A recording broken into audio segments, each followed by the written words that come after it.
వృక్షో రక్షిత రక్షిత అన్నారు. ఈ సామెతకి నిలువుటర్థంగా విశాఖలోని ఓ మహావృక్షం కనిపిస్తుంది. పర్యావరణ ప్రేమికులు ప్రతి ఏటా కూడా ఈ మహావృక్షానికి రక్షాబంధన కూడా నిర్వహిస్తారు.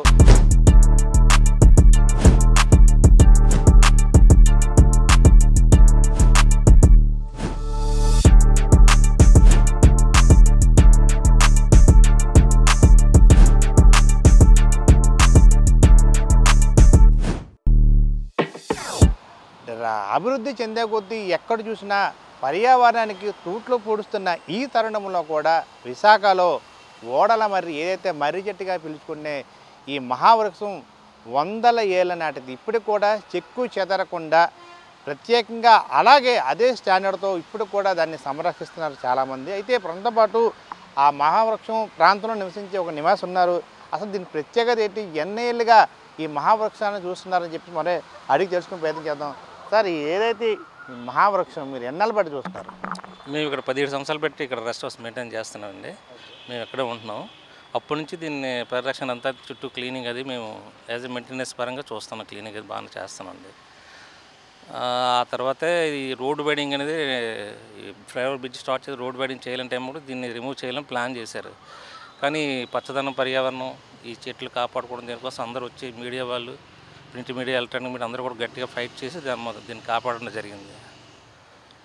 సో మన ప్రథమంగా విశాఖలో ఓ 10 ఏళ్ళ కిందట హుదూద్ లాంటి ప్రళయం కూడా వచ్చిన సందర్భంలో కూడా దీన్ని నాకు తెలిసి దీన్ని చెక్కు చెదరకుండా అసలు అలాగే ఉంది. సో ఇది అలాగే ఎంత స్ట్రాంగ్గా ఉంది. ఇప్పుడు ప్రస్తుతం మన ట్రెండ్లో చూస్తే చాలామంది ఎక్కడ చూసినా ఆ డెవలప్మెంట్లో భాగంగా చెట్లు కూడా నరికేస్తూ పర్యావరణానికి తూట్లు పొడుస్తున్నారు. సో దీన్ని ఏ విధంగా మనం ఉన్న చెట్లు కాపాడుకోవాలనుకుంటున్నారు? హుదూద్ టైం అప్పుడు ఈ చెట్టుకి చుట్టుపక్కల చెట్లన్నీ మేము ఇక్కడ ఉన్నాం. అదే ఆ టైం అప్పుడు, ఆ హుదూద్ టైం అప్పుడు తీవ్రమైన పరిస్థితి అప్పుడు ఇక్కడే ఉన్నాం. చుట్టూ చెట్లు పడిపోయి ఈ చెట్టు ఎటువంటి ఇది అవ్వలేదు, అంత స్ట్రాంగ్గా ఉంది. కానీ నవ్వేడేసి దీని మీద ఇంట్రెస్ట్ పెట్టాలి అందరూ కూడా. ఆక్సిజన్ లెవెల్స్ సరిగా లేకపోవడం, పొల్యూషన్ ఎక్కువైపోవడం, మన ప్రభుత్వాలు కూడా అందుకే ఎలక్ట్రికల్ బైక్లు అవన్నీ దింపుతుంది. ఈ విధంగా అందరూ కూడా ముందుకు వచ్చి ఆలోచించి చెట్లు నాటడం అన్నీ చేస్తే బాగుంటుంది అనేది. హుదూద్ ఆ పేరు వింటేనే విశాఖవాసులతో పాటు ఉత్తరాంధ్ర ప్రజల వెన్నులో వణుకు పుడుతుంది. రాకాసి గాలుల విలయ తాండవం గుర్తుకొస్తుంది. మునుపెన్నడూ చూడని ప్రకృతి విలయ తాండవం. ప్రచండ గాలుల ప్రతాపంతో విద్యుత్ స్తంభాలు, వందల ఏళ్ల నాటి మహావృక్షాలు అమాంతం భూమిలో నుంచి వేలతో సహా పెకిలించుకొని నడి రోడ్లపై చెల్లాచెదురుగా పడిన సంఘటనలు నేటికి మన కళ్ళ ముందే కదలాడుతూనే ఉన్నాయి. అయితే అలనాటి ప్రకృతి ప్రకోపానికి సైతం ఎదురొడ్డి విశాఖలో ఓ మహావృక్షం నిలిచింది.